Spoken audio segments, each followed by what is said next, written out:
আসসালামু আলাইকুম। আমার নাম মোহাম্মদ আবদুল্লাহ সিফাত। আমি বর্তমানে Sheikh Rehana textile engineering college গোপালগঞ্জে লেভেল 1 ট্রামাকে অধ্যয়নরত আছি। আমার ডিপার্টমেন্ট অ্যাপারেল ইঞ্জিনিয়ারিং ডিপার্টমেন্ট।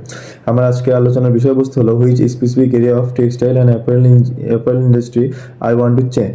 বর্তমানে টেক্সটাইল ইন্ডাস্ট্রি অনেক ক্ষেত্রে পরিবেশের উপর প্রচুর নেতিবাচক প্রভাব সৃষ্টি করছে।